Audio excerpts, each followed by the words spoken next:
All right. I don't want to do that right now. I'll do that when we play it. Okay, so I can see it says we're recording. So you probably got a warning when you came in. So we're good there. You can hear my audio, so we're good there. Are we good to start or not? Yeah. I see your orange shirt. That's right. It just says Independence Day or something. Yeah. Here we go. Welcome to the Rebel Alliance Briefing Room podcast. We are here to podcast about anything and everything Star Wars with you. Please visit our website where you can play current and past episodes. That's https://RABR KyleJohansson.us. That's RABR.KyleJohansson.us. On the left-hand side is a navigation menu. You can use this to learn how to load the Rebel Alliance Briefing Room podcast on your Android or Apple phone and tablet. And we have direct links to our podcast on Apple and Google Podcasts. Please participate by connecting to our social media, answering questions of the week, or submitting feedback directly from the site. Again, all of these are available at the Rebel Alliance Briefing Room website at RABR.KyleJohansson.us. And now, it's time to talk Star Wars. I am Kyle John Johansson, and this is Andrew Scott Sutton. Say hello. Hello. Is anybody there? Oh. Hello. Hello. All right, so today we're going to be reviewing Bad Batch episodes 4, which is called Cornered, and 5, which is called Rampage. And we have, we're going to spend a large amount of time reviewing the Obi Wan Kenobi trailer that came out last week.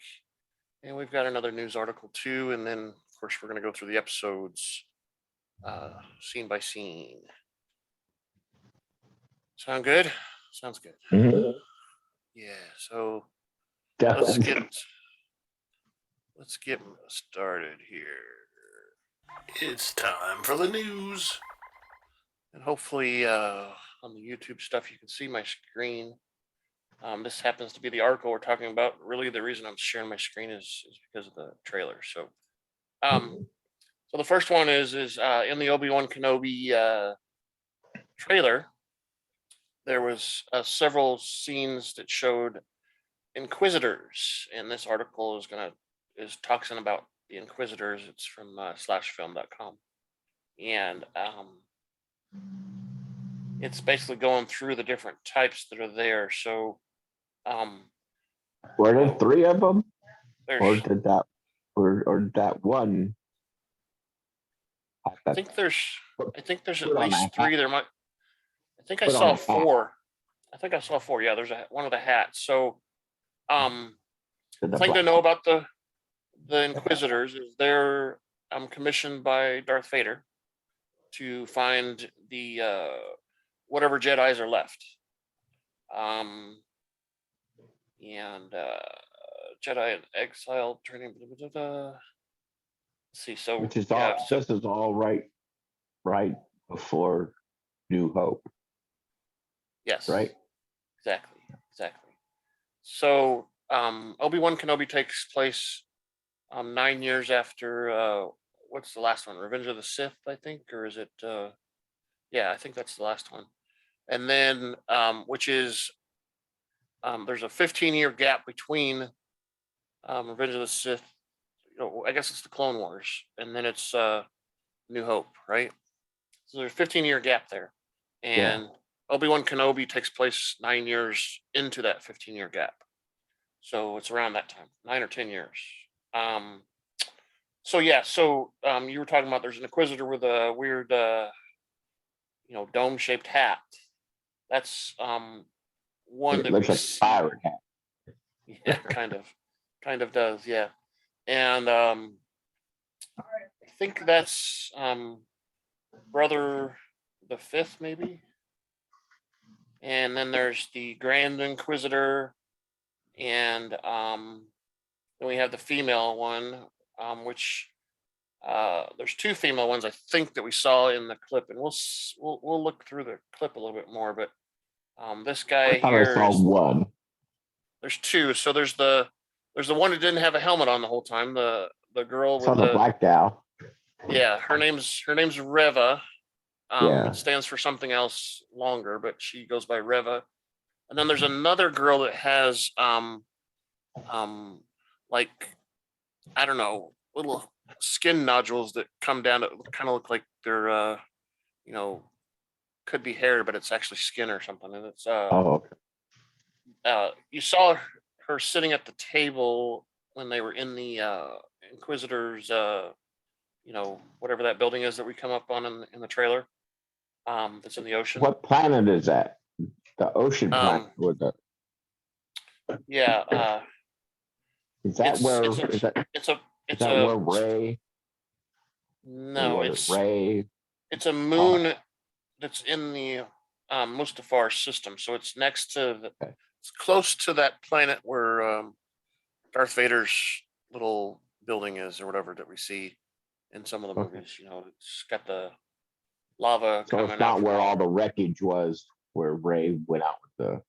No, this is a different planet. My bad. And no, you're fine. I'm looking at this article and I'm not seeing the information I wanted to see apparently, but I thought this was a good article, but I guess it's not. It doesn't really tell us much about these guys. So it says here also that Inquisitors don't have force capabilities. They could have, some of them could have some, but most of the Inquisitors don't have force capabilities. Some of them are Jedi's that kind of didn't make it all the way through, or they have a grudge against them or something. Oh, okay. What else does it say? Shore 66. They have, females are called sisters and males are called brothers, of course. And apparently there's 10 to 12 of them at some point in, if you include Legends, I think there's 12 different Inquisitors.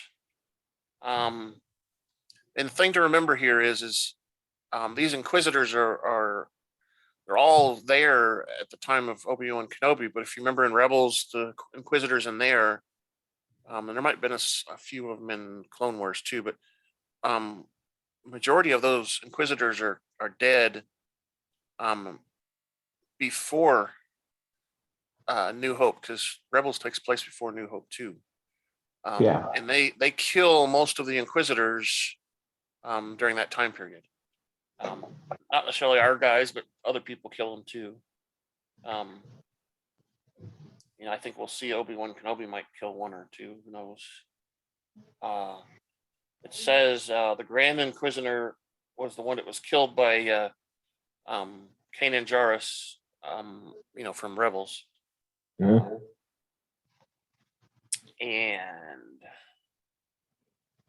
what does it say? Oh, I can zoom. That's cool. Shoe what? I can zoom on my screen. Oh, there you go. Yeah. Oh, I want to go back up. Go back down. I want to see that guy. Yeah. Hey, no. You know what that's from? It's from that Netflix show that everybody was talking about. The one where Korean people play a game. Oh, okay. Yeah, that one's a. But if all these Inquisitors are going to be around. Well, you got to remember this time is the height of the Inquisitors, so. That means that they're going to be all over the universe. Yeah.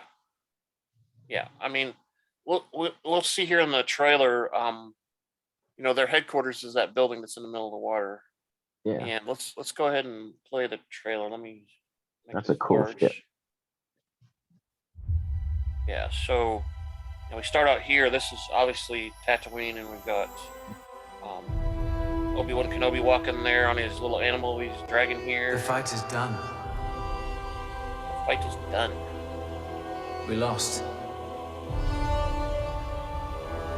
Lost. He's obviously depressed. Yeah. There's Luke Skywalker. Yep. Stay hidden.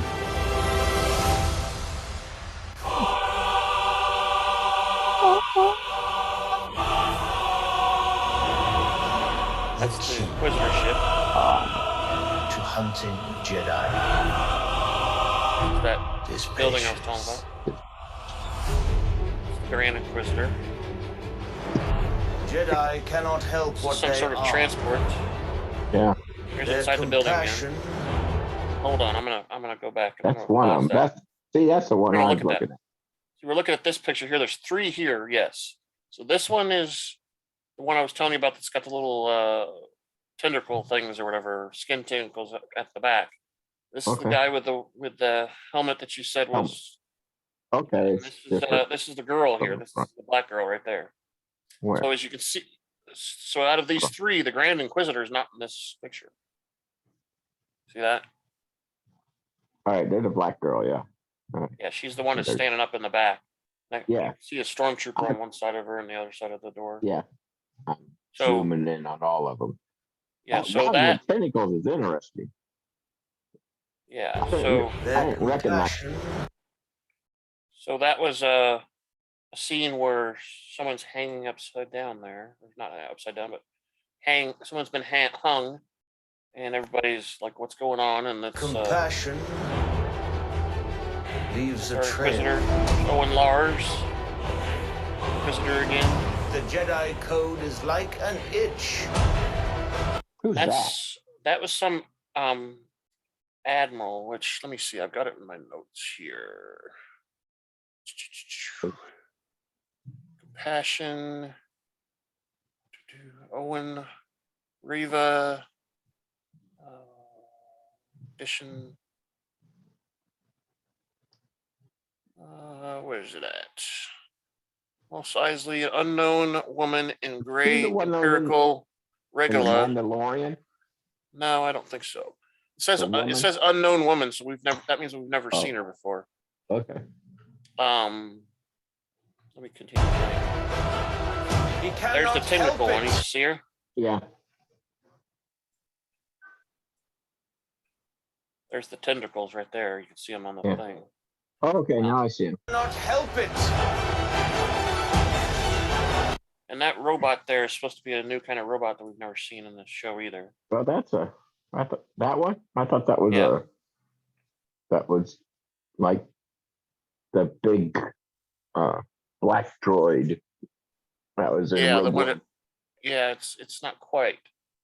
It could be similar, but it's not quite. It's a little That's different. pretty cool. The problem with this trailer, part of it is it's so dark you can't see very much Yeah. stuff very well. But yeah, so there's that. There's the Inquisitor Where again. is he? Grand Inquisitor. There's the other guy. Yeah, see, The, that's why I said it's a pirate's hat yeah. from the front. And those ships are supposed to symbolize the 2 different ships. One was Luke's and one was Leia's when they got Oh, transported off after they had Okay. birth or whatever. That was the Grand Inquisitor. And this is supposed to be it looks like a mystery person. We don't know who it is.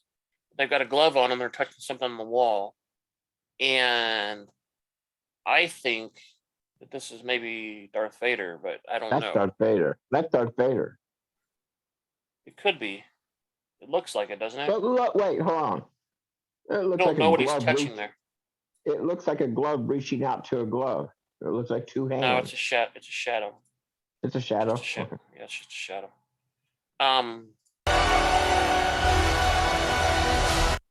I think whatever was on the wall meant something, and I don't know it. So we see these birds here. These are this is supposed to be hinting that people are saying that's hinting that possibly Ahsoka is going to be in the show. Yeah. Because one of the things in I think it was in Clone Wars where she you know, there was some sort of weird owl that she was always talking to or whatever when she was going from the other world thing between the world things. This is supposed to symbolize that green owl that she was talking to, and there's a whole bunch of them that come out of there. If you see the picture again, about 5 or 6 of them there. Yeah, the Bat Kid.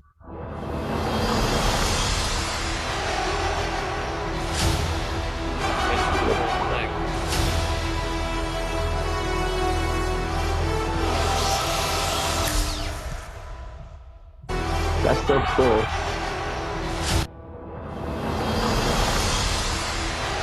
Somebody said there was Darth Vader there, but I didn't hear it.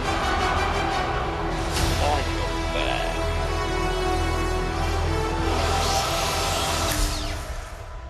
Zoom. Oops. Oh my God. Don't want to play I'm looking at I think that's what's her name? The bounty hunter, female bounty hunter. Their No, compassion it's not. No, leaves a trail. Fennec? No, she's not. The Jedi is like I'm an talking about this itch. girl? No, I'm talking about something else. Fennec is the female bounty hunter. He cannot help it. Okay. Well, anyway, so that's the trailer. You know, if you're on audio podcast, you didn't really get to see all the video that we saw, but you know, we can kind of go over it more if you want to, Scott. Sure. So I got some notes here. The trailer begins with Obi Wan Kenobi. He's in you know, his exile that he put himself in, and he says, "The fight is done. We lost." That's you know, I guess referring to the Clone Wars. And maybe, you know, we're going to see a lot of him dealing with depression or something like that. He looks through his glasses and sees Luke Skywalker doing the little hand thing. I'm going to stop sharing. I think he's trying to. He had a visor on. He's doing virtual reality, or he's pretending to be pilot. Yeah, pilot for the pod racing. Yeah, that's it. Yeah, so it says it's a blah blah blah, same place. Luke Skywalker, his 10-year-old son. So Luke's like 10 years old there. Obi-Wan watches him, and then we start to see Inquisitors, which are going to be the big bad in this series apparently. Which I mean, I'll be fine with just a couple episodes, but I don't want them to be there the entire time. I want more than just Inquisitors and Obi Wan Kenobi. But I read something, and I read something, and I talked to somebody, my sergeant, and he's like a platinum member of whatever Disney Society, Star Wars Society, and he says the final episode is going to be just fighting Darth Vader. Could be. So Could be.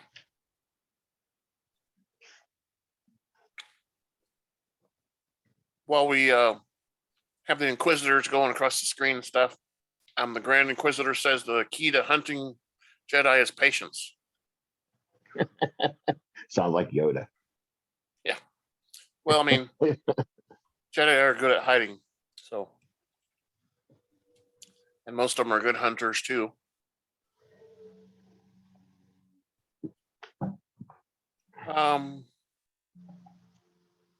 Yeah, so it says the building that we saw is the Inquisitor base.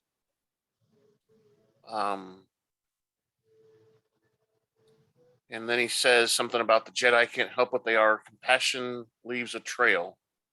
So he's basically saying the way to find them is to be patient and to find, where something good's happened recently, and you probably find a Jedi. And then we see Obi Wan on the weird train thing that's covered up, and there's a bunch of people in it. And that's It's kind the of Metro. interesting. Yeah, it's a transport of some sort. Yeah, it's the bus system. Yeah, exactly, the metro. Does he think that? Does he think that he has to keep his head down the whole time? That everybody's going to recognize him? Because every time you see him, he has his head down. Well, he doesn't want to be recognized by somebody who he doesn't know is, an imperial or something or whatever.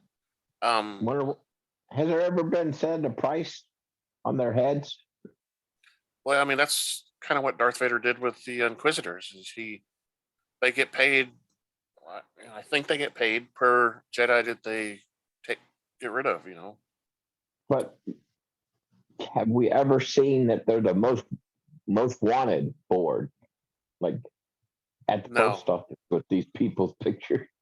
No, but I know that from what I've heard Darth Vader is it's Luke Skywalker's young, so he's not on the radar right now, but Yeah, it's Obi Wan Kenobi, which he's got a grudge against because he made him be like Darth Vader without legs and all that stuff. And anybody else he knows, he assumes that Yoda's dead, but they don't have confirmation.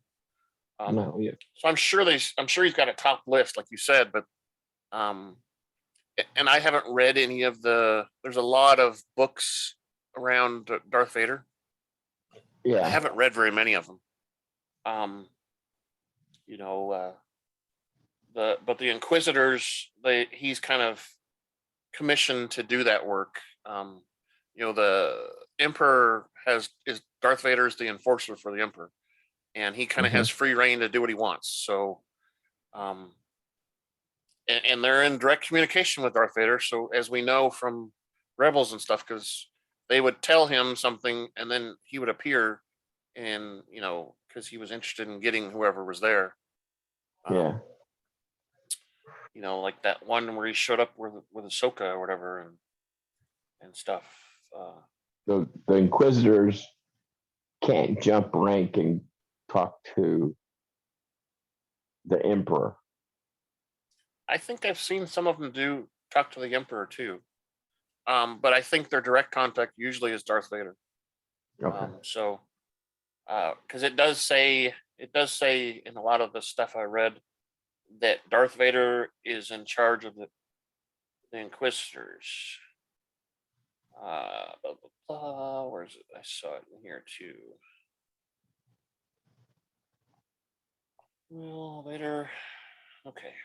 Anyway, so there's that. So okay, and then we see the guy that's hanging. We see the guy's boots hanging up in the air, and Riva, the Inquisitor, is there. I guess trying to get somebody to tell her something. I guess I'm gonna assassinate a person until someone says something, kind of thing. I guess. I think he was already hung. I think he was too, but I think she's gonna hang someone else or kill someone else. Yeah. Every minute or something weird like that, or And wasn't the guy in the crowd looking down? Wasn't that Owen Lars?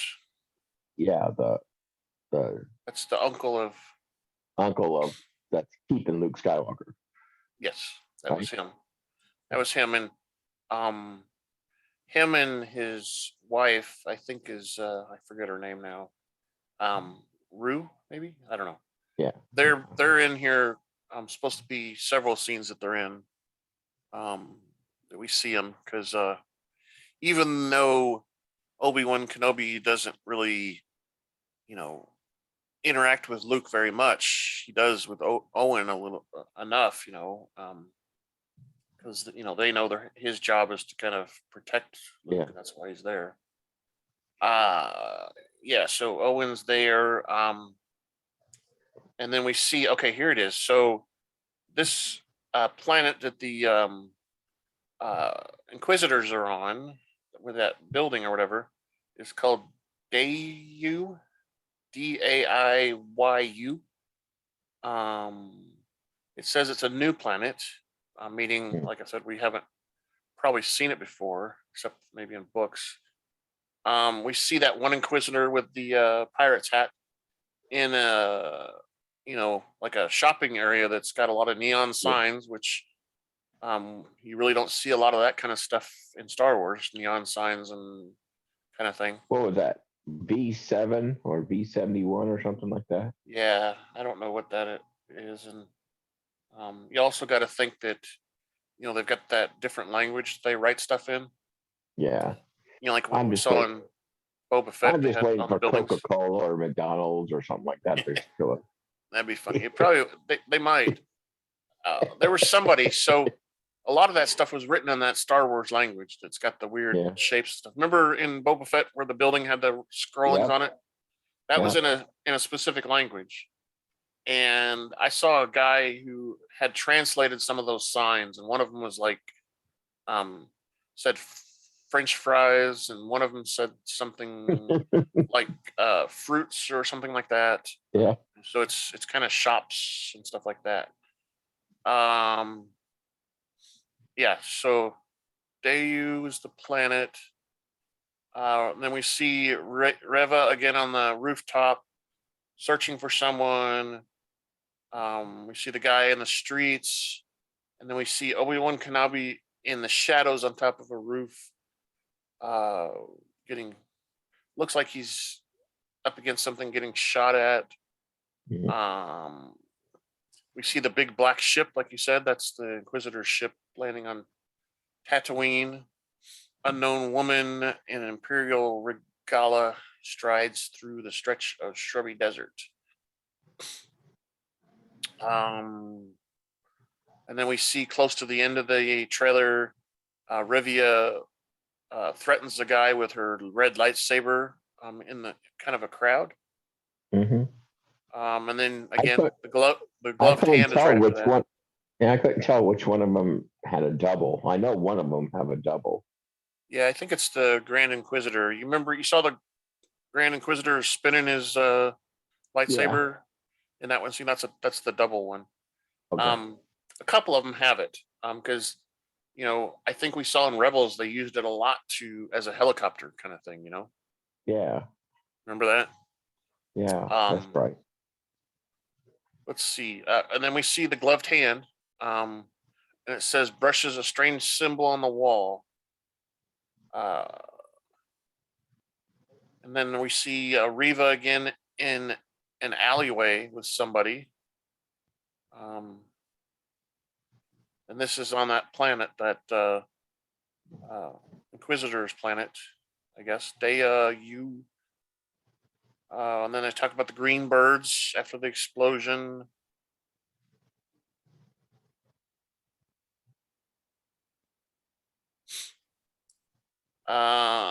They aren't quite sure who Reva is fighting, but it looks like Obi Wan Kenobi. And then we see, it says here, we see Obi Wan Kenobi again, as the title scrolls, and we're supposed to hear Darth Vader's breathing, and I didn't quite hear Darth Vader's breathing at the end there. I didn't But either. I've listened to it like 4 or 5 times, and I didn't quite hear it. I heard like the music and stuff, but I didn't hear any, breathing. Darth Vader. Mhm. Oh, I didn't hear any of that. So, all right. Well, I mean, that's the entire thing. Any other thoughts about it? No, it's gonna be No. cool. It's going to be a cool show, that's for sure. Like I said, I hope they don't focus on certain things. I want to see a lot of Obi Wan Kenobi going around doing stuff, not just standing there staring at Luke Skywalker and being depressed. right? Yep. I mean, I'm sure we could get some of that because supposedly there's going to be a flashback or two to the Clone Wars. Supposedly there's two main battles or big battles with Darth Vader and Obi Wan Kenobi. You know, some people are saying that there could be a another showdown with Darth Maul, but that's just kind of maybe they're wishful thinking kind of stuff. Um, I don't know. Uh, there's a lot that could happen. Darth Maul would have to be something different. Well, I think at this point he would be the one where he's got the robot legs, right? Yeah. Oh, that's right, robot legs. Yeah. Yeah, because he got cut in half. Yeah. Obi-Wan cut him in half, and he fell down that shaft. Oh, baby. Yeah. All right, so let's end the news. And do this. And now, a word from our sponsors. Does your bald head take a beating from shaving, the sun, and all of the things Mother Nature throws your way? Do ladies look at your dry, sunburnt head and cringe? Well, guys, there's a new product out there in the head care market that promises to rock your head. I mean dome. Looks soft, clean, and touchable, and it's trending #1 through social media and on YouTube. Introducing Dome Armor.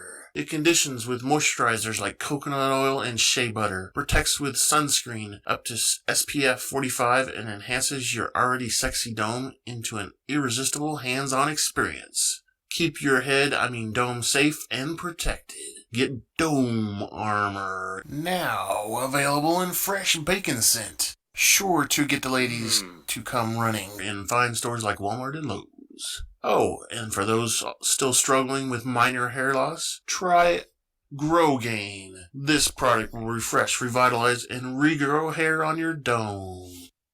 That's what I need. Yeah, I had bacon on my burger today. It was good. And jalapenos. Hold on.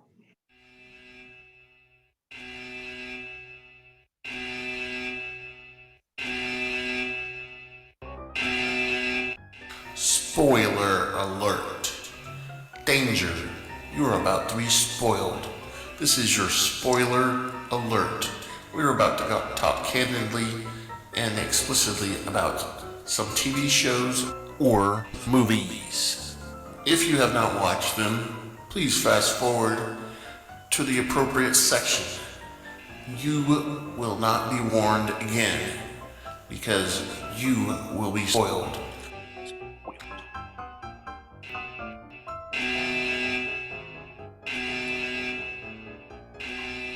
All right, we're done. All right, so let's get into the episode discussion of The Bad Batch, season 1, episode 4, Cornered. Mm-hmm. And this is the episode you were talking to me about the other day, where we see Fennec Shand as the spoiler alert. We see Fennec Shand as the bounty hunter that's after her. Yeah, bounty. So the first scene is the Marauders traveling through space, and Hunter proposes they go to Alda 4, but Wrecker says that planet's not inhabited, and Hunter says, "Hey, that's the point. We want to hide. We don't want to be, where a bunch of people are." And then Omega complains that she's been stuck on Camino her whole life, and she wants to explore. Mm-hmm. And Hunter disagrees and says we have to lay low. But then suddenly Tech says, "Oh, but we're almost out of fuel and rations." And they're no longer serving the Galactic Republic, so they have to figure out a way to get that on their own. And also Echo says that the Marauders' digital signature is on a wanted list, and they need to do something about scrambling the signature, so they can't be found as easy. So they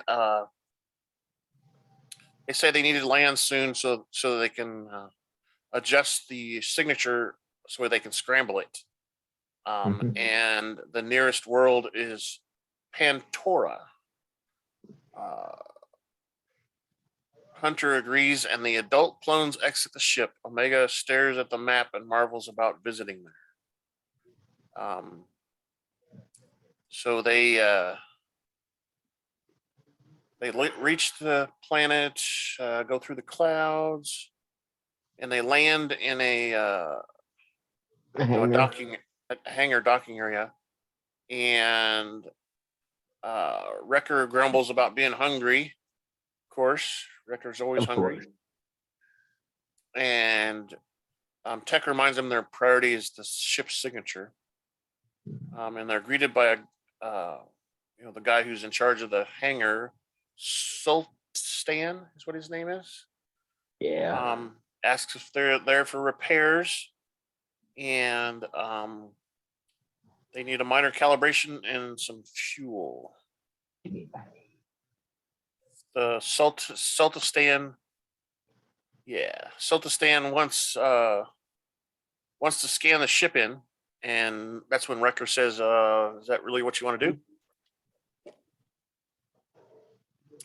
And since Wrecker threatens him, this Sultan guy offers to skip it for a bribe.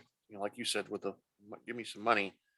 And that's the Tech has some money to give him, but that's pretty much most of the money they've got left. Little credits or whatever. Yeah.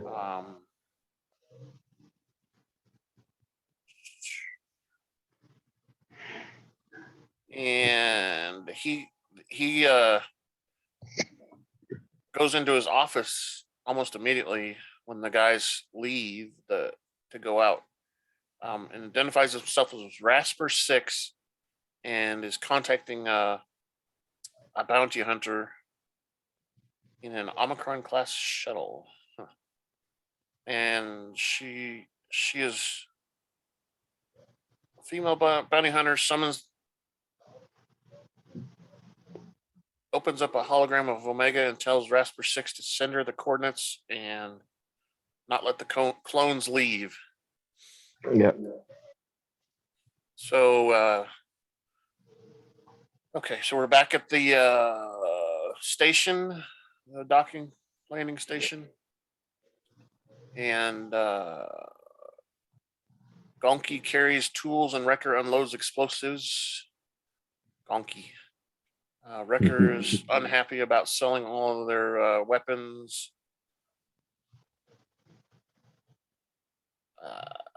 And Hunter places one explosive charge and says this is the only thing that's worth money.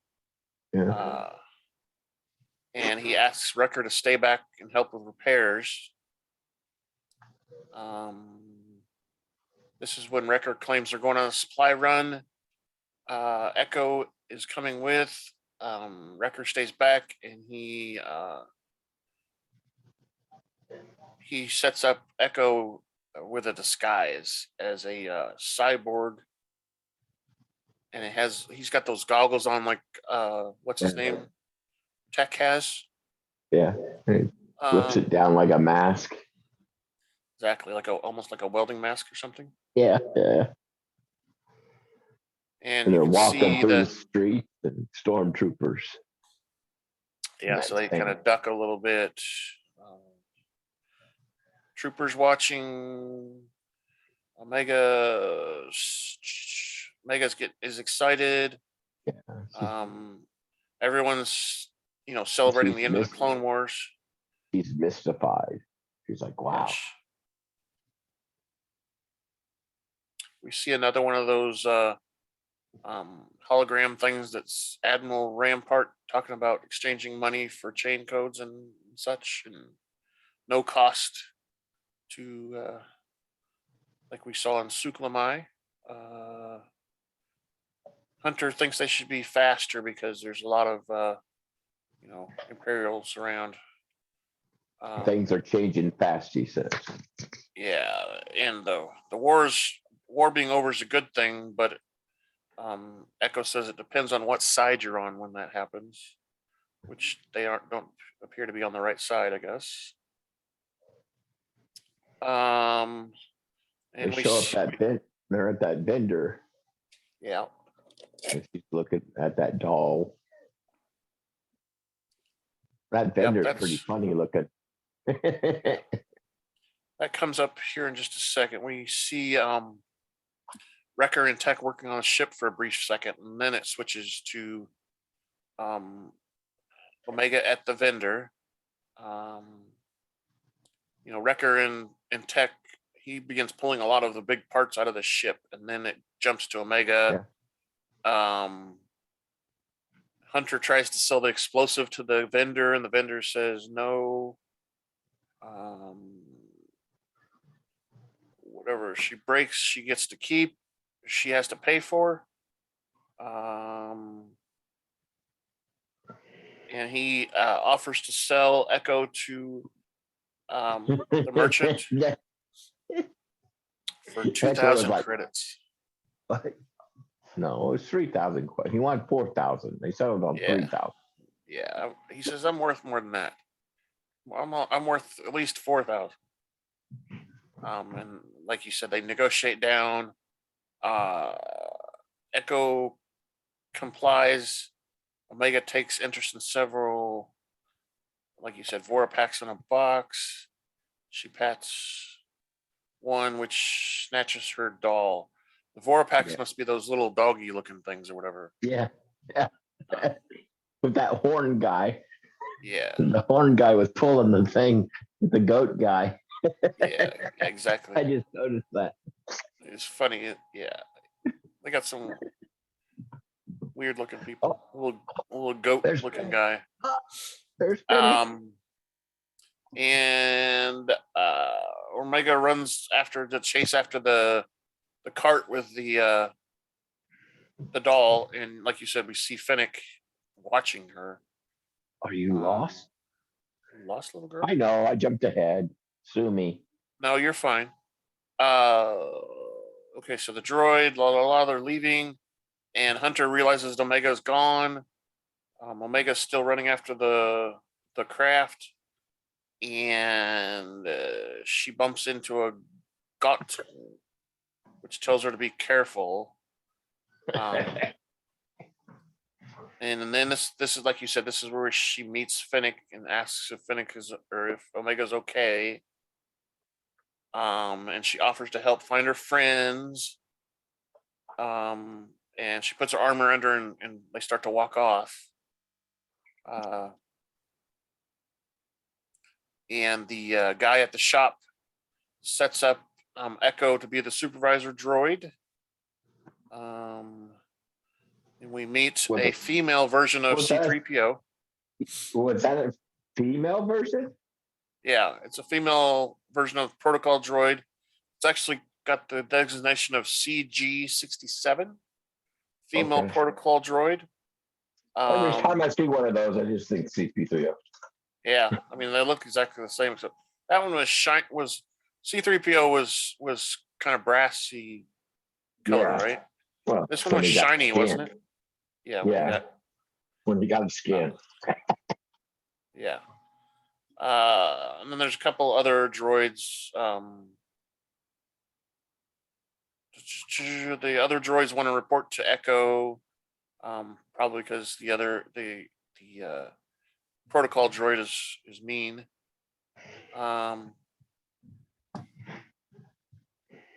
He draws his blaster to suggest that he'll be in charge and not taking complaints from the protocol droid. Elsewhere, Hunter finds Omega's doll on a street corner. We see Omega and Fennec walking when Fennec asks if she's hungry. And this is where Fennec bumps into a vendor and a bunch of fruit comes out. And they help the vendor pick it all up, and she sticks one in her little bag while they're. Fennec sticks one in her bag while they're picking up the fruit. She Huh? sticks 2 in her helmet. Yeah, you're right. One in her helmet. Yep, in her helmet. They pick up the trader and walk on, and then she hands the fruit out. Omega complains because they didn't pay for She it, didn't pay for it.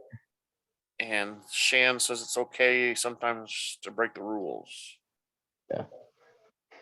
Omega asks Shand if she's a soldier because she saw the blaster, Yeah, she saw. Yeah.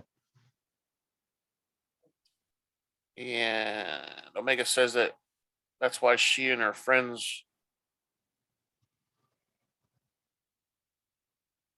have blasters because it's a dangerous place. Well, Fennec says a girl got to protect herself, Yep. right? Yeah, Yep. that's a lot. And Hunter sees Omega and calls to her, which Omega says that that's one of her friends when she's talking to Shand. And Hunter tells her to step away from the woman, and she replies that Omega and her were just getting to know each other. Hunter reaches out for a knife. Shand fires first with her blaster pistol. Omega grabs Shan's arm to stop Hunter her say, from "Run." shooting. Hunter throws a knife at Shand, who blocks it with an object before dodging another attack. Blah blah blah. The two fight. I like how she puts her helmet on. It's like, oh, Yeah. it's on. Clunk. Right, and then Shand grabs onto Omega's wrists and flees.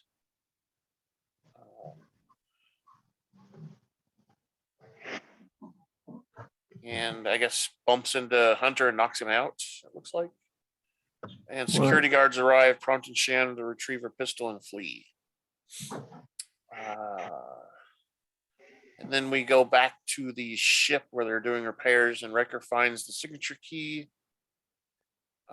takes out the component. Tech makes the adjustments, and we hear Hunter contact Tech and say that Omega's been lost, and that he needs some help. And he says that the woman is highly trained. Tech taps into the video system to find Omega, and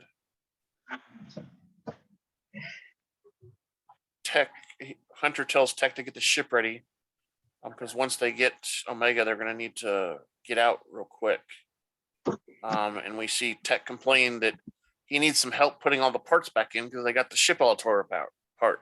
And that's when Echo replies and says, "Hey, I can help out." He brings all the droids he's got with him to go help out. The protocol droid kind of protests a little bit, but eventually goes anyway. Especially since he removes their restraining bolts. We're out of here. Yeah, and he walks out of the store and hands the restraining bolts to the merchant, who is shocked to see that Echo is not a droid. And then we see Shand still running after Omega. She goes down a manhole.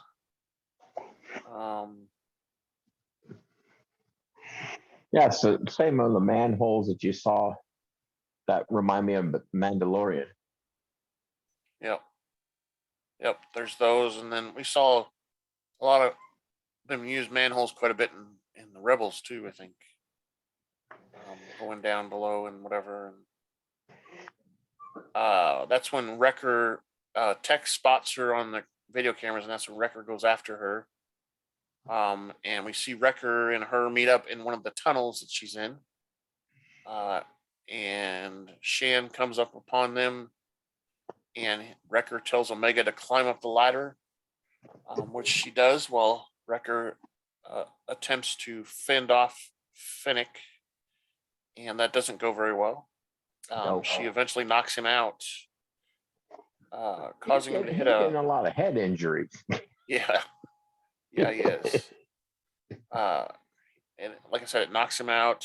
She reaches the top of the tower, which is way up. It appears it's a big tower that's 40 feet up in the air or something like that. She's on a really thin ledge. And then we shoot back to the spaceport, and Echo has got the droids working hard, programming and assembling the ship. Protocol droid still thinks she's in charge. And then we go back to Omega. And there's a blast at the door that causes Omega to stumble. And she grabs the ledge. And she's dangling from the ledge. Hunter looks up and sees her there. She begins to fall, and it looks like Fennec Shand sticks her arm out and saves her. And Shand notices that Hunter's basically getting close. So she on the cycle.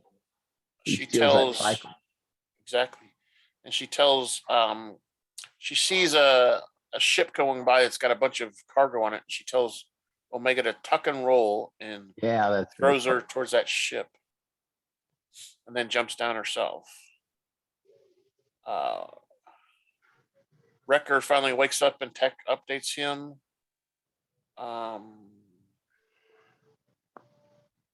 Omega raises the lift on the truck, so everything starts to spill out. Looks like Fennec loses her blaster. Yeah, onto another ship, I think. Another ship. An Aqualus driver listening to music in his cab. No, Omega grabs a rope. That's the driver of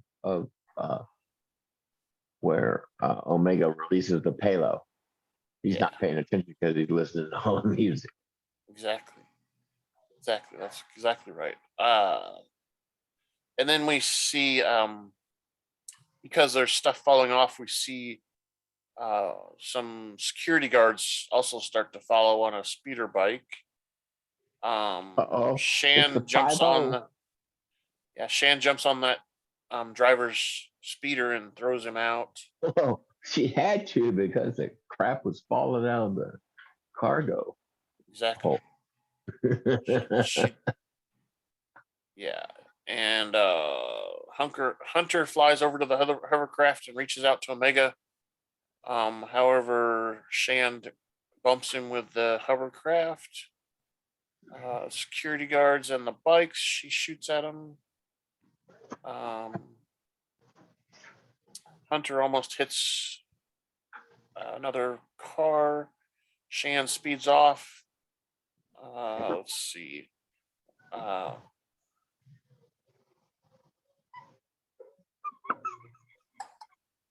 He places a detonator. Hunter places a detonator on the ship that Shan's on, and she jumps out in time before it explodes,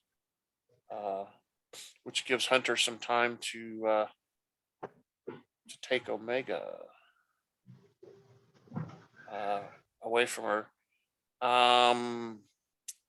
And we see Wrecker out there complaining that he's missing all the action. Then we go back to the base, the space station, and we see the final diagnostic test indicates that the ship is operational, and Echo tells the protocol droid that she's back in charge and they can leave. Go back to the shop. They can leave, yeah. And that's when we see Hunter and Omega arrive back at the shop. And Tech tells Wrecker to hurry up and get back because he's still out there He's so winded. He's worn out. Yeah. Yep. Wrecker soon follows, and clones take off. The clones take off in their Marauder. As the engine fires up, the hangar manager runs out and says, "Wait, she hasn't paid me yet. You have to stay." In space, Yeah. Hunter tells Omega that their opponent was a bounty hunter, but is unaware of her identity. Echo explains that a bounty hunter is someone who hunts and targets people, and that Omega was the target.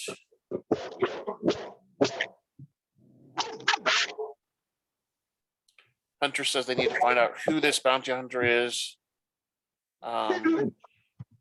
And we see Shan talking to the hangar manager, Yeah. who tells her that he tried to stop them, and she throws him a credit chip and says to contact her if he finds out anything else. Yeah.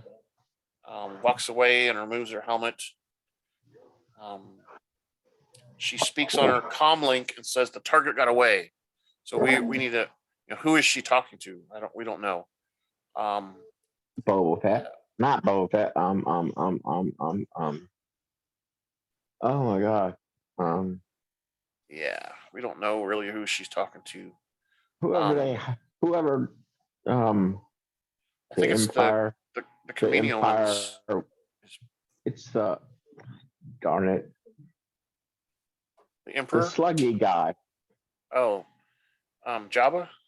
Yeah. I think that's who it is. All that stuff went through Jabba, I thought. Maybe. All the bounty hunting. No. I mean, he used bounty hunters for a lot of stuff, but it was more Darth Vader. the crime lord kind of stuff, not necessarily everything else. Because Jabba was just a crime lord. He dealt with the Empire a lot, but he wasn't exclusive. I think it's probably the Komoans putting out a bounty on her because they need her back for the next phase. Yeah, because they're like that's the whole thing. They're like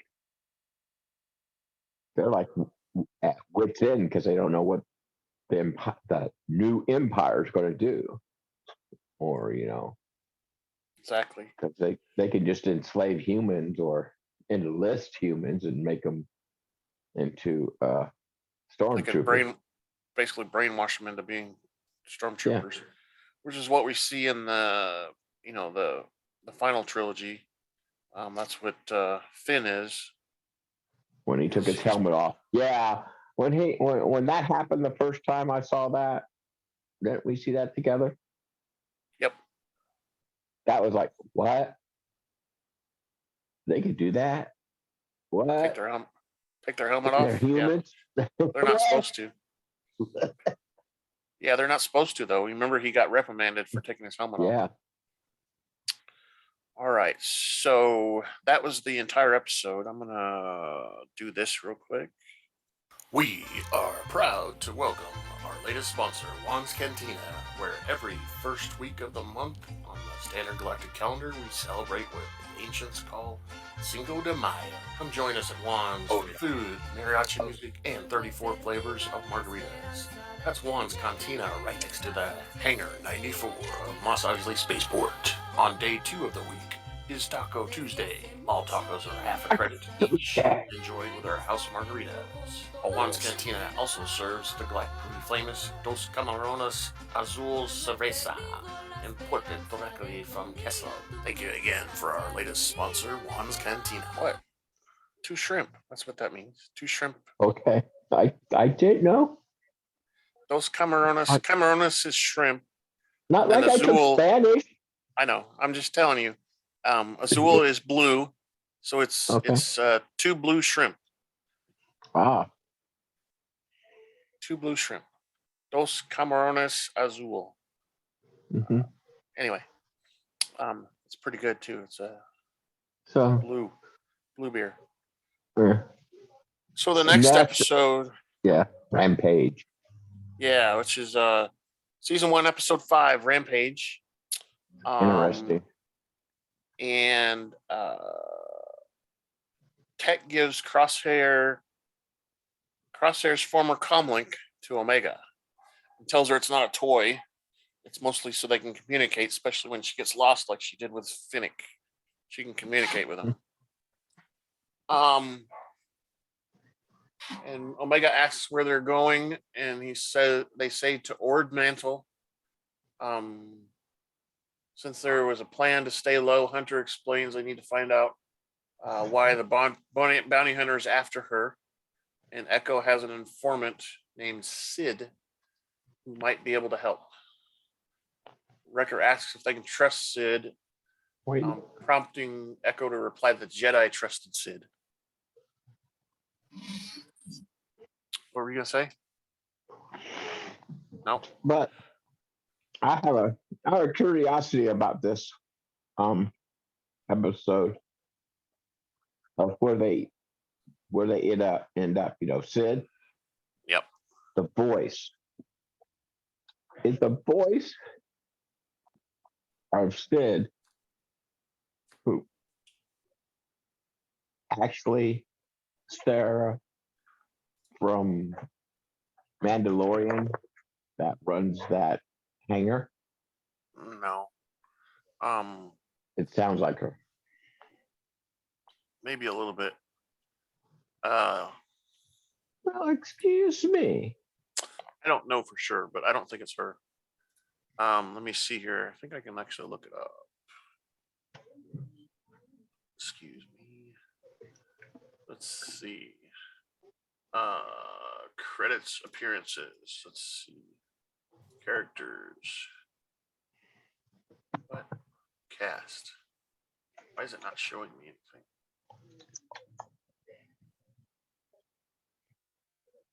It's not showing me anything like I want to see. I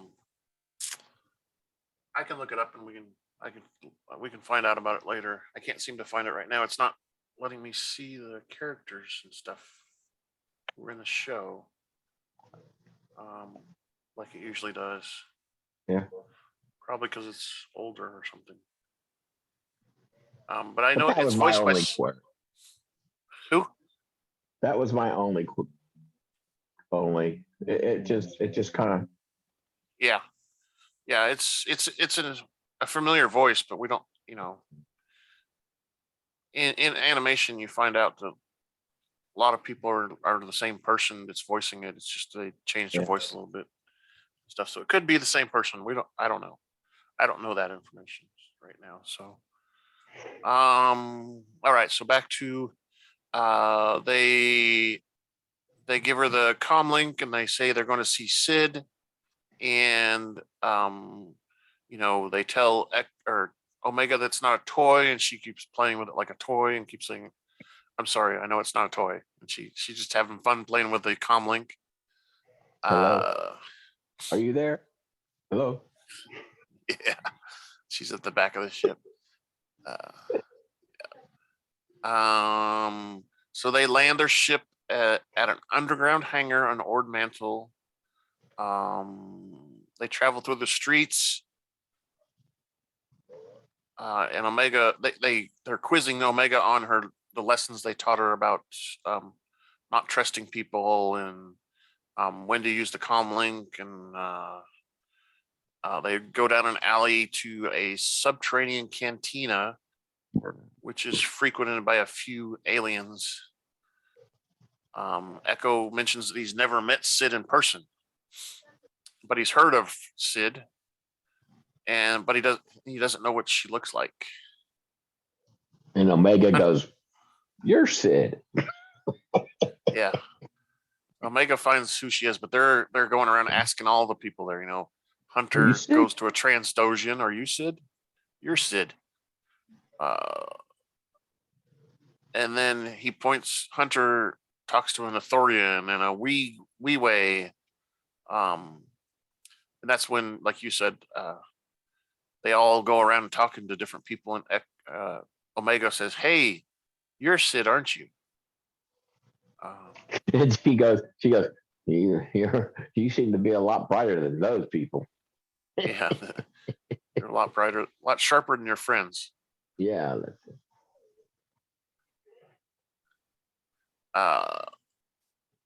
Hunter asked Echo if the Jedi had other informants, because they're not, really happy with Sid. They're getting ready to leave, and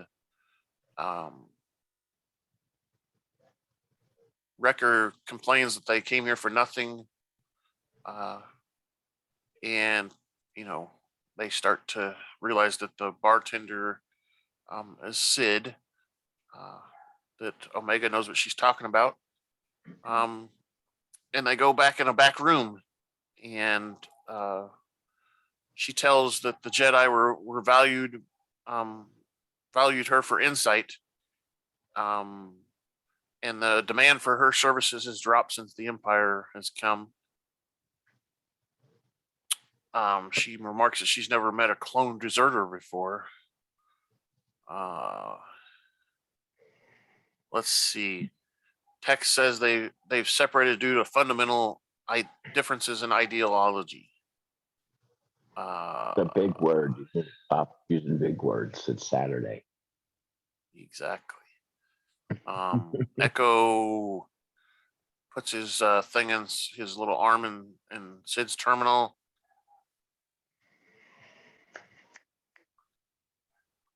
Hunter shows Sid a hologram of a mysterious bounty hunter they encountered. And Sid says she doesn't know or recognize who that is. But it's definitely a bounty hunter. And Echo asks if they can hire her to find out. And Sid replies, it depends on what they can do for her. And they're shocked at the comment. And Sid says that they need to pull a job for her. She has some mercenary work for them to do. And she needs them. She talks to Omega about being the brains of the operation.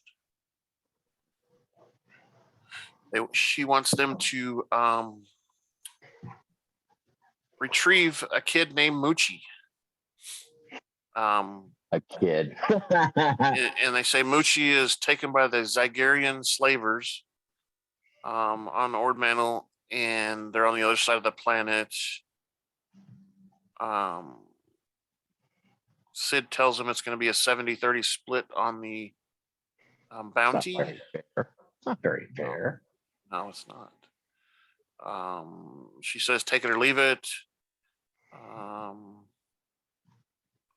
And Hunter and Sid say they have a deal.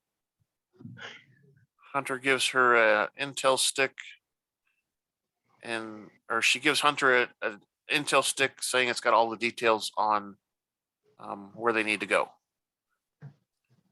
And then we see the Bad Batch get in their ship and land. Wrecker's complaining about pain. I want one of those ships. That'd be nice, wouldn't it? Travel around space and stuff. So cool.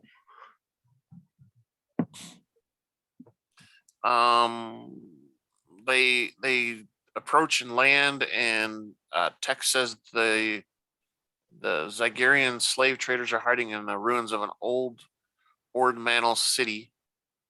And Omega asks what a slave trader is, so they explain to her that it's someone who buys and sells people for credits.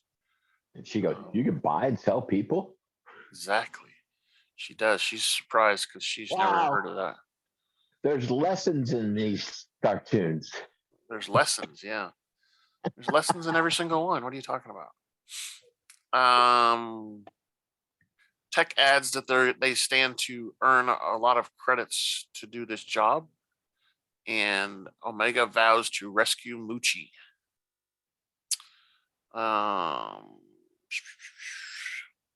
They survey the land, use their binoculars. You can see everybody looking, and then Omega's looking with her binoculars too, having all kinds of fun. Wrecker asks if it's a smash and grab mission like they did in Kuwait. Kuwait. Hunter orders Omega back to the ship while they go out and find and split up and do everything. Hunter asks. She sure doesn't like being told what to do. Well, she doesn't like to be out of the action, I think. She's having too much fun when they're in the middle of doing whatever.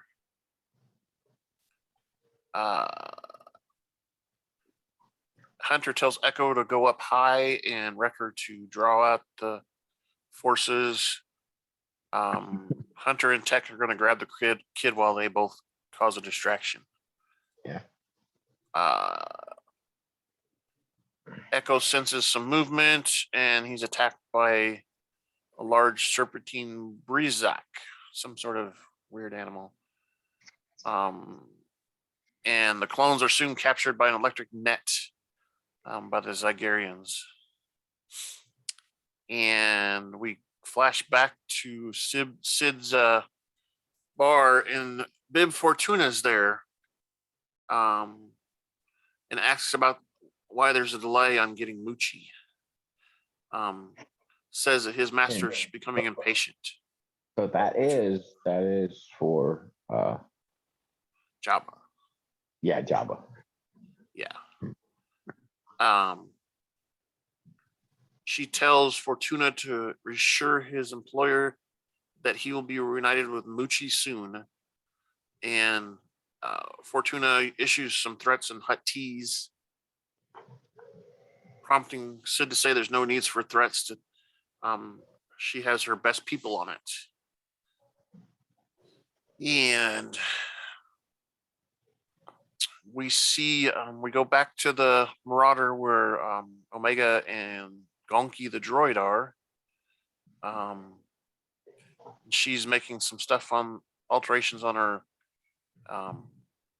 doll, and she hears some Zygerians outside. So she hides and tells Gonki to hide, which the droid just kind of sits down and shuts off. Yeah. She hides behind a seat. And the Zygerians come in the ship and search around. And because she's small enough to, kind of blend in with the seat there, they don't see her. She escapes through a trap door out the bottom of the ship and hides behind a boulder while they're still searching around. And the guard comes back on the radio and says the ship is empty, and they all leave on their little speeder bikes. Once they leave, Omega radios the Bad Batch on the comlink, but receives no reply. She's up on the mountainous area, so she gets out her binoculars and sees that the clones have been captured and restrained. Wrecker loosens the chains, and Echo is electrocuted by another guard, and the big old dragon thing flies around the leader's tower. A Faline little girl cries. And this is where Wrecker says that they're the cavalry come to rescue them. Tech replies that this doesn't appear to be a standard military operation, that they're not experienced in rescuing children from slavery. Hunter says they need to signal Omega and let her know they've been captured, but their comlinks are way over there. And that's when Tech spots Omega on top of one of the buildings and tells the clones they don't need the comlink to reach her.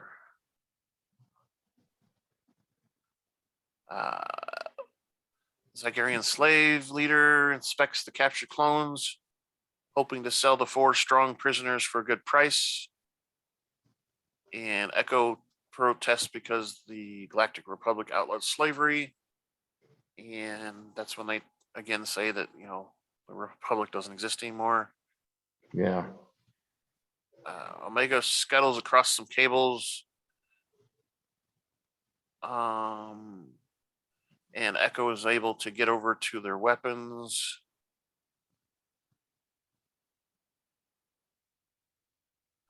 She's climbing down a pillar and she happens to knock a rock off, which draws more attention towards her. And Wrecker distracts again by kicking another stone. And we see one of the guards beating Wrecker with a whip.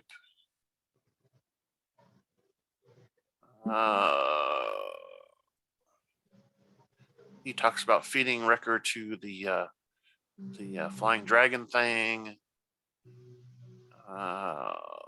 Empire Omega descends down and jumps on top of a large crate that's got air holes in it, and she looks down and sees a large caged animal. And Omega unlocks the cage, and she runs into the Zakarian guards, and she says she's not sneaking out, but she's unlocking the bolt. And the guards attempt to secure the cage, but the rancor breaks the door open, and we see a little baby rancor come out of the cage. He's so cute. He's so cute. The clones take advantage of the major distraction and break free of the trains and rip off the neck braces. The flying dragon thing joins the battle. Omega pushes the Fallon girl, who she believes to be Muchi, saying they are here to take her home, and her father speaks in Fallon and tells her that the Rancor is Muchi. Points at him. That's Muchi, and everybody goes like, "What?" Muchi. Muchi. Yeah, and they all like, "Oh my goodness, that's bigger than we thought, even more." And Hunter, of course, tells them they need to capture the Rancor so they can get their intel from Sid.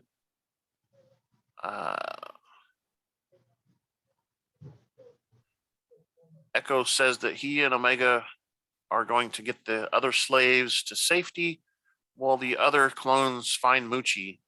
Hunter tells them to go for the speakers at the entrance, while Omega and Echo lead the liberated slaves to safety.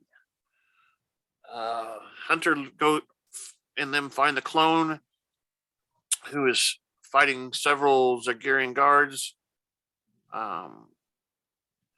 Another guard fires a energy bow at Muchi. Muchi leaps at the guard, causing him to fall from the tower. They converge Energy on ball Muchi. lands on the ground. Yeah, it lands on the ground along with the guard. Omega gets it. In a little bit, yeah. Then Muchi and the dragon have a little fight. The dragon's tail keeps flicking at Muchi. Hunter throws. Muchi goes Hulk on the dragon, flying dragon thing. Hulk kill. Hulk's back. And we see one of the guards named Ranny confronts Wrecker or Hunter, and Hunter says he's going to take care of this guard while Tech and Wrecker go after the Rancor. And Randy pulls out a vibro blade and wraps the electric whip around Hunter's arm, and Hunter uses the whip to pull the guard closer.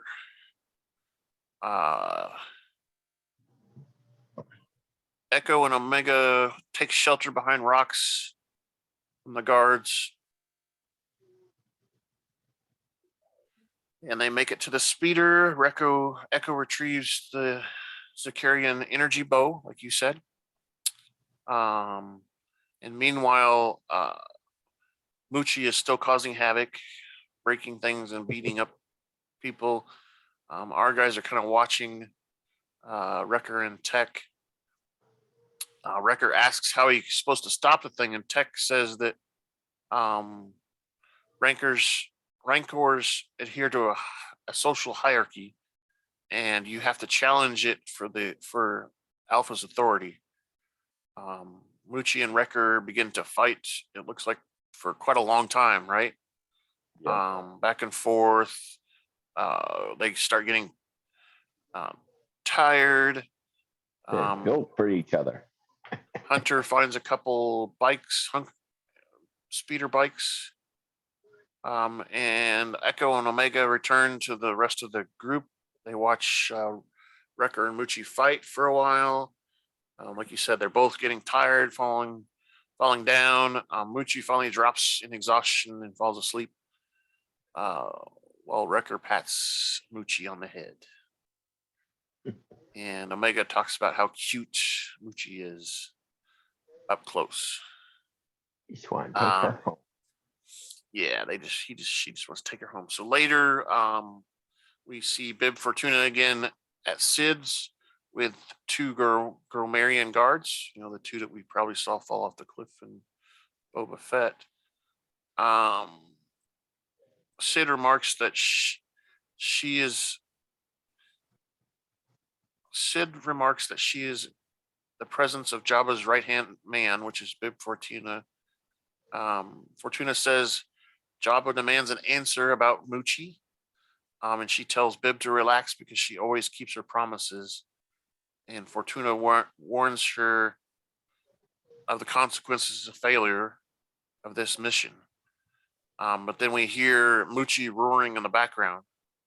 Mm-hmm. And outside, Omega is riding Muchi into town as Wrecker has Muchi on a muzzle.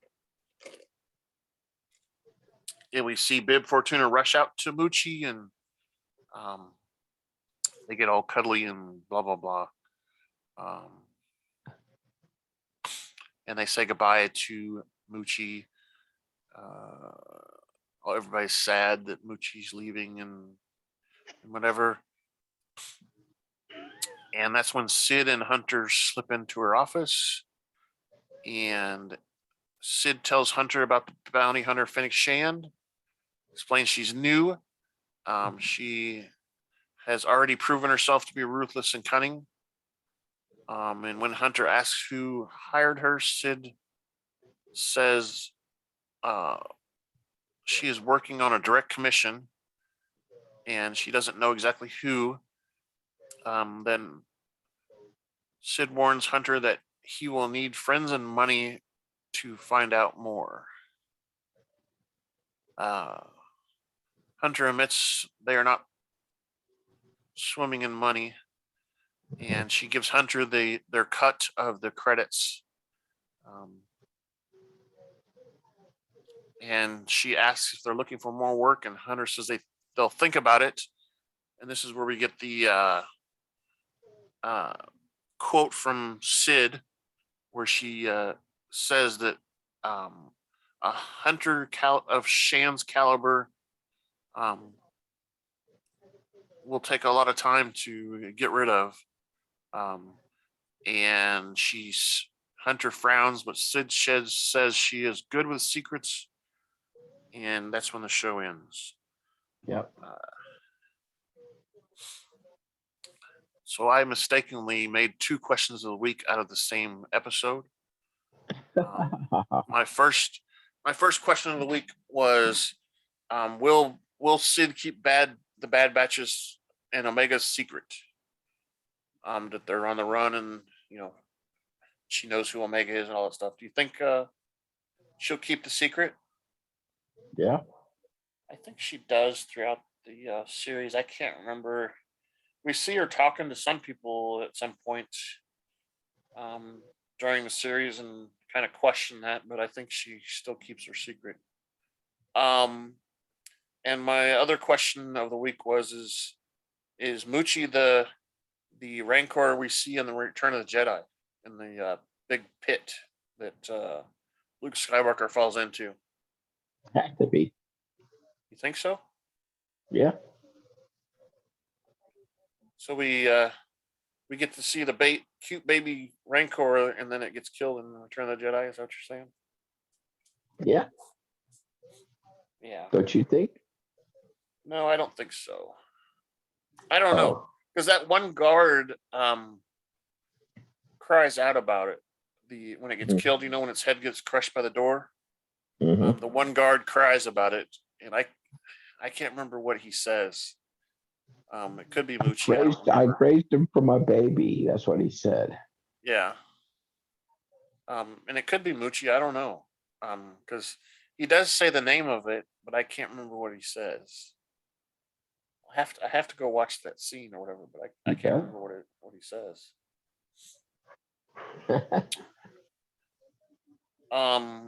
So that's 2 episodes right there. Both of them were pretty short. They were like 30 minutes each or so. Yeah. Any outstanding things you need to talk about on them? No. No. There's quite a bit to happen in both of them, I think. We're getting into the middle of it here because there's, what did we say? There's 12 episodes, I think. Is that right? Yeah. So we're about halfway through now. We'll do 2 more next week. There's a lot of excitement around the Obi Wan Kenobi trailer. Twitter's been crazy about it. Yeah. Of course, there's the doubters out there too that are like, "Oh, this is going to be worse than the Book of Boba Fett," which I don't know. There's a lot of people that complained about Boba Fett in the beginning, but now that it's a different kind of world nowadays because you and I we're used to shows coming on and people watching them when they first come out, but with streaming now, people watch them later, and there's a lot of people that have watched Boba Fett later and like it. I think it's just the one-offs that don't like it anymore. There's the community that likes Boba Fett and all that stuff is getting larger and larger with every week that people watch it. So I still see people on Twitter saying, "Oh, I just watched the Book of Boba Fett," because you know how people like to watch stuff nowadays. They want to wait until it's all done and then they watch the entire thing. They binge it. Yeah. So I think that could happen with Obi Wan Kenobi too, but Obi Wan Kenobi is supposed to be another step above the Book of Boba Fett. It's supposed to be lots of things that we liked about the original series are supposed to be in Obi Wan Kenobi. We get some Darth Vader, we get some Inquisitors, we get all kinds of stuff that happens. So looking forward to that. Should I run the outro, Scott? Are we done? Yeah. Yeah, let's do that. Thank you for listening to the Rebel Alliance Briefing Room podcast. Please visit our website where you can play current and past episodes. That's https://RABR KyleJohansson.us. That's KyleJohansson.us. Left-hand side is a navigation menu. You can use this to learn how to load the Rebel Alliance Briefing Room podcast on your Android or Apple phone and tablet. And we have direct links to our podcast on Apple and Google Podcasts. Please participate by connecting to our social media, answering questions of the week, or submitting feedback directly from the site. Again, all of these are available at the Rebel Alliance Briefing Room website at RABR.KAILEJOHANSEN.US. This podcast in no way is approved, sponsored, or owned by Lucasfilms Ltd., Disney, Disney Plus, or any of its subsidiaries. All opinions are solely owned by Kyle and or Scott, and in no way express the views or opinions of their past or present employers. Views and opinions are not supported or restricted by Lucasfilms, Ltd., Disney, Disney Plus, or any of its subsidiaries. Any rebroadcast, reproduction, or other use of this podcast and its affiliate sites without consent of Super Duper Podcast Network and its host is prohibited. I am Kyle John Hansen, and this is Andrew Scott Sutton. Say goodbye now. Goodbye now. Bye-bye. Goodbye now. Okay, let me turn off the recording if I can get my mouse over there.